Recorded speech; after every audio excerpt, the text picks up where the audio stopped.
नमस्कार, स्वागत है आपका न्यूज 18 में। मैं हूं आपके साथ मेनका चौधरी और अब वो बुलेटिन जहां पर एक एक मिनट में दिन भर की सभी बड़ी खबरों का विश्लेषण आप देखेंगे। कृषि कानून को लेकर सरकार और किसानों में बात नहीं बन पाई। दिल्ली के चारों ओर किसान डटे हुए हैं। आज 14 दिन भी किसानों का धरना जारी है। अब तक सरकार और किसानों में कई राउंड की बातचीत हो चुकी है, लेकिन अभी तक बातचीत किसी सार्थक नतीजे तक नहीं पहुंची।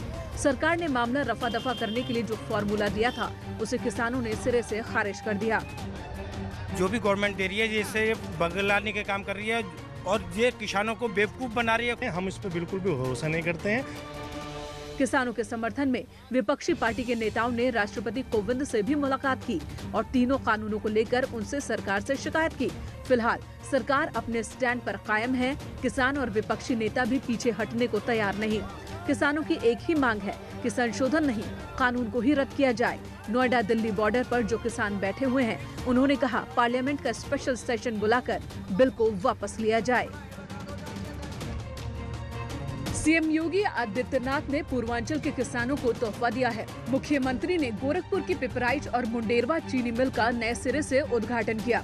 अब इस चीनी मिल में नए तरीके से चीनी बनाई जाएगी। यहाँ से बनने वाली चीनी सल्फर लेस होगी। मिल का उद्घाटन करते हुए मुख्यमंत्री ने कहा कि पिछली सरकारों ने जहाँ चीनी मिलों को बंद करने का काम किया, वहीं बीजेपी की सरकार ने एक के बाद एक चीनी मिलों को अपग्रेड किया है। मुख्यमंत्री ने कहा कि अब जब इस चीनी मिल में सल्फर लेस चीनी बनेगी तो सप्लाई न सिर्फ हिंदुस्तान बल्कि दुनिया के कई देशों में होगी। मुख्यमंत्री ने कहा कि पूर्वांचल के लोग किसी न किसी तरह से चीनी मिलों पर निर्भर करते हैं, लेकिन पिछली सरकारों ने साजिश करके 21 मिलों को बेच दिया, जिसकी वजह से न सिर्फ प्रदेश की अर्थव्यवस्था को नुकसान पहुंचा, बल्कि किसानों की हालत भी खराब होती गई।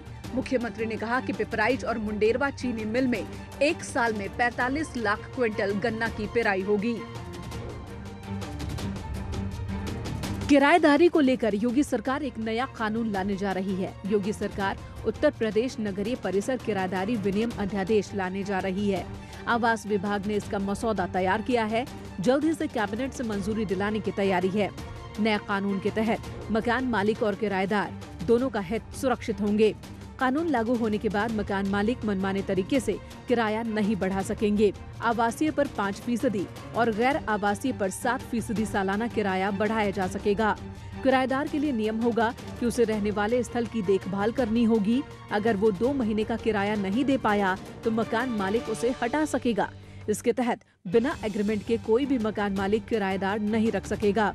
नए कानून के तहत किराएदारी के संबंध में मकान मालिकों को 3 महीने के अंदर लिखित अनुबंध पत्र किराया प्राधिकारी को देना होगा। सरकारी उपक्रम, स्थानीय निकाय, छावनी परिषद में ये कानून लागू नहीं होगा।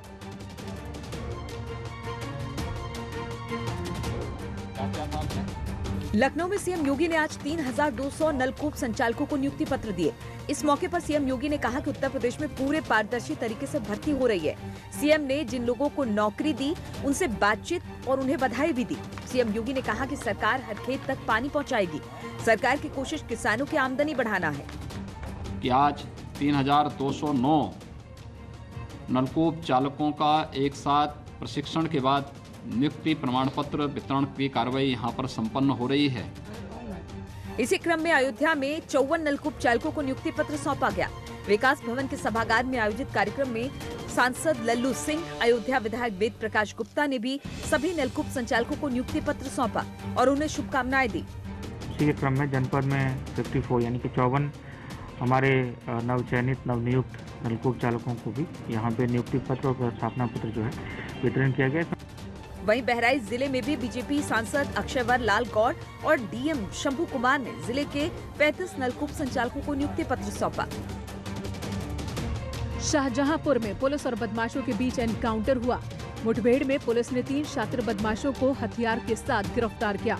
पुलिस ने तीनों बदमाशों के पास से 3 तमंचा, कारतूस बरामद किए। बताया जा रहा है कि तीनों शातिर अपराधी कई वारदात को अंजाम दे चुके हैं। फिलहाल पुलिस ने तीनों बदमाशों को जेल भेज दिया। कलान द्वारा वहां जाकर इनको गिरफ्तार करने का प्रयास किया गया अवैध असले की बरामदगी की दृष्टि से। तो इनके द्वारा पुलिस पार्टी पर फायर किया गया था, लेकिन बहुत साहस और संयम का परिचय देते हुए उनको गिरफ्तार कर लिया गया आवश्यक बल प्रयोग करते हुए। और इनके कब्जे से अवैध असलहे और कारतूस बरामद हुए हैं, खोखा और जिंदा। इनके विरुद्ध सुसंगत धाराओं में अभियोग पंजीकृत कर इनको जेल रवाना किया जा रहा है। वहीं ग्रेटर नोएडा में भी पुलिस और बदमाशों के बीच एनकाउंटर हुआ। इस एनकाउंटर में पुलिस ने 4 बदमाशों को गिरफ्तार किया। गिरफ्तार बदमाशों के पास से पुलिस ने तमंचा, कारतूस और नकदी बरामद की है। कानपुर देहात के बेना गांव में मामूली विवाद खूनी संघर्ष में तब्दील हो गया। इस खूनी संघर्ष में 3 लोग गंभीर रूप से घायल हो गए। बताया जा रहा है कि मामूली विवाद में एक पक्ष ने दूसरे पक्ष के लोगों पर ताबड़तोड़ फायरिंग की, जिससे 3 लोग गंभीर रूप से घायल हो गए। वहीं इस घटना के बाद ग्रामीणों ने पूरे मामले की जानकारी पुलिस को दी, जिसके बाद पुलिस मौके पर पहुंचकर आरोपी पक्ष के 2 लोगों को हिरासत में ले लिया। साथ ही घायलों को उपचार के लिए जिला अस्पताल में भर्ती करा दिया गया। फायरिंग से गाँव में दहशत का माहौल बना हुआ है। और जैनपुर के साथ में वो 2 गांव के लड़के थे। जब मैं वहां पर पहुंचा तो उसने एक ने इशारा किया मेरे तरफ, उसने सीधा फैड़ मार दिया सामने से। लाइसेंसी पिस्टल लेकर के यह मौके पर गया। इसके द्वारा जो है दबंगई दिखाते हुए फायर किया गया, जिसमें दूसरे पक्ष के 3 लोगों के लिए जो है छर्रे लगे हैं। उन्हें जो है पुलिस ने मौके पर पहुंच करके स्थिति को कंट्रोल किया। वहीं सुल्तानपुर के गोसाईगंज गांव में जमीन विवाद में 2 गुटों में खूनी संघर्ष हो गया, जिसके बाद दोनों पक्षों में फायरिंग शुरू हो गई, जिसमें 2 लोग गोली लगने से घायल हो गए, जिन्हें इलाज के लिए लखनऊ रेफर कर दिया गया। गोली लगने वाले दोनों लोग आपस में चाचा भतीजे हैं। फिलहाल मौके पर पुलिस तैनात कर दी गई है और पुलिस ने मामले की जाँच शुरू कर दी है। महोबा के छतरपुर जिले में बारात में आई एक कार कुएं में जा गिरी, जिसमें सवा 6 बारातियों की दर्दनाक मौत हो गई, जबकि इस हादसे के बाद 3 बारातियों को सकुशल कुएं से बाहर निकाल लिया गया। घटना महाराजपुर थाना इलाके की है, जहां पर महोबा जिले के स्वासा माप से बारात आई हुई थी। इसी बारात की एक कार अनियंत्रित होकर कुएं में जा गिरी। इसमें 6 लोग अचानक काल की काल में समा गए। कुएं में पानी भरा हुआ था, जिससे कार में सवार लोग निकल नहीं पाए। वही घटना की खबर लगते ही महाराजपुर थाना पुलिस मौके पर पहुंचे और कड़ी मशक्कत के बाद कार और उसमें फंसे शवों को बाहर निकाला जा सका। गाड़ी कुआं में जाके गिर गई। शेवरलेट गाड़ी थी, जिसमें 9 लोग सवार थे। 6 लोग डूब के खत्म हो गए, 3 लोग बच गए। थाना महाराजपुर से दीवान जी का परवा बारात में उस गाड़ी में 9 लोग सवार थे, जो कुएं में गिर गई दीवान जी का परवा में, जिसमें 3 लोग बच गए, 6 लोग मर गए। इस दर्दनाक हादसे के बाद शादी की खुशियां मातम में तब्दील हो गई। बुलंदशहर में एक निजी अस्पताल में तैनात डॉक्टर से 8 लोगों ने मारपीट कर लूट की वारदात को अंजाम दिया। पूरी घटना सीसीटीवी में कैद हो गई। न्यूज 18 पर खबर चलने के बाद इसका दमदार असर हुआ। न्यूज 18 ने इस खबर को प्रमुखता से दिखाया, जिसके बाद एसएसपी संतोष कुमार सिंह ने पूरे मामले को तुरंत संज्ञान में लेते हुए आरोपियों के खिलाफ मुकदमा दर्ज कर 3 टीमें गठित कर दी हैं। हॉस्पिटल पे करीब 7-8 लड़के आए, उन्होंने मेरे साथ मारपीट की और उसी मारपीट के दौरान उन्हीं में से किसी एक ने तो मेरी गले में जंजीर थी, उसे लूट के उसे ले गए और मेरे ऊपर प्रहार किए। संदीप चौहान नाम के व्यक्ति के साथ 5-6 लोगों ने मारपीट की एक घटना की है और इस प्रकरण में नामजद मुकदमा अभियुक्तों के खिलाफ लिखाया गया है। सीसीटीवी कैमरे में भी मारपीट का दृश्य जो है फिलहाल मारपीट करने वाले नामित हैं, परिचित हैं, उनकी गिरफ्तारी का प्रयास किया जा रहा है। अभियोग दर्ज है। फिलहाल पुलिस आरोपियों की तलाश कर रही है। पुलिस का कहना है कि जल्द ही आरोपियों को गिरफ्तार कर जेल भेज दिया जाएगा। एटा में हर्ष फायरिंग के मामले रुकने का नाम नहीं ले रहे। ताजा मामला कोतवाली देहात क्षेत्र से, जहां एक शादी समारोह में हर्ष फायरिंग में एक 9 साल के मासूम बच्चे को गोली लग गई, जिससे मासूम की मौके पर ही दर्दनाक मौत हो गई। वहीं इस हादसे के बाद आरोपी मौके से फरार है। फिलहाल पुलिस ने मृतक के शव को पोस्टमार्टम के लिए भेज दिया है और आरोपी की तलाश चल रही है। वहीं मेरठ में तमंचे पर डिस्को का एक वीडियो सोशल मीडिया पर वायरल हुआ। शादी समारोह के दौरान डांस चल रहा था और डीजे पर ही लोग खुलेआम फायरिंग करने लगे। एक के बाद एक कई राउंड गोली चली। ये वीडियो मेरठ के थाना लिसाड़ी गेट क्षेत्र के प्रहलाद नगर का बताया जा रहा है। आप वीडियो में साफ देख सकते हैं किस तरह से हरियाणवी गानों पर ठुमके लगाए जा रहे हैं और साथ ही गोलियां भी चल रही है। महिलाएं और लड़के दोनों एक ही फ्लोर पर डांस कर रहे हैं। बावजूद इसके फायरिंग लगातार जारी है। इतना ही नहीं, लोगों ने फायरिंग करने के साथ साथ सेल्फी भी ली। फिलहाल पुलिस वीडियो के आधार पर आरोपियों की शिनाख्त कर रही है। फतेहपुर में न्यूज 18 की खबर का दमदार असर हुआ है। पुलिस ने तिलकोत्सव कार्यक्रम में हर्ष फायरिंग करने एवं बार बालाओं के डांस पे कोविड नियमों की धज्जियां उड़ाने पर आयोजक समेत 150 अज्ञात लोगों के खिलाफ मुकदमा दर्ज कर दिया है। मामला खखेरू थाना क्षेत्र के बरईपुर गांव का है, जहां ग्राम प्रधान ने अपने बेटे के तिलकोत्सव कार्यक्रम में बार बालाओं के डांस प्रोग्राम का आयोजन किया। इस दौरान बार बालाओं के डांस प्रोग्राम को देखने के लिए लोगों की भारी भीड़ इकट्ठा हो गयी। स्टेज को चारों तरफ से घेर कर बैठे लोग बिना मास्क के ही कोविड नियमों की धज्जियां उड़ाते रहे। वहीं दूसरी ओर एक युवक डीजे फ्लोर पर डांस के दौरान अपनी लाइसेंसी राइफल से हर्ष फायरिंग करता रहा।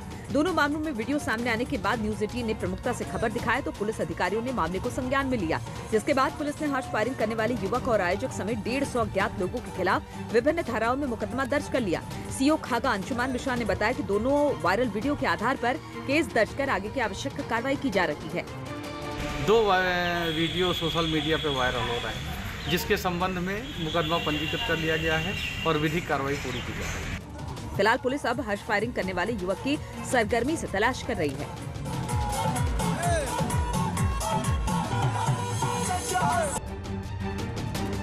हापुड़ में एक सगाई समारोह में दरोगा के बेटे की गुंडाई सामने आई। मामला स्वर्ग आश्रम रोड पर स्थित एक मैरिज होम का है, जहां मैरिज होम के संचालक को दरोगा के बेटे को शराब पीने से रोकना महंगा पड़ गया। दरोगा के बेटे ने मैरिज होम संचालक और उसके दोस्त को अपने साथियों संग जमकर पीटा। मारपीट की तस्वीरें मैरिज होम में लगी सीसीटीवी में कैद हो गई। सीसीटीवी कैमरे की तस्वीरों में साफ देखा जा सकता है कि किस तरह दरोगा के बेटे ने मैरिज होम संचालक को अपने साथियों के साथ जमकर पीटा।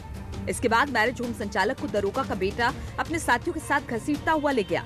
दरोगा के बेटे पर मैरिज हॉल संचालक ने फायरिंग करने का भी आरोप लगाया।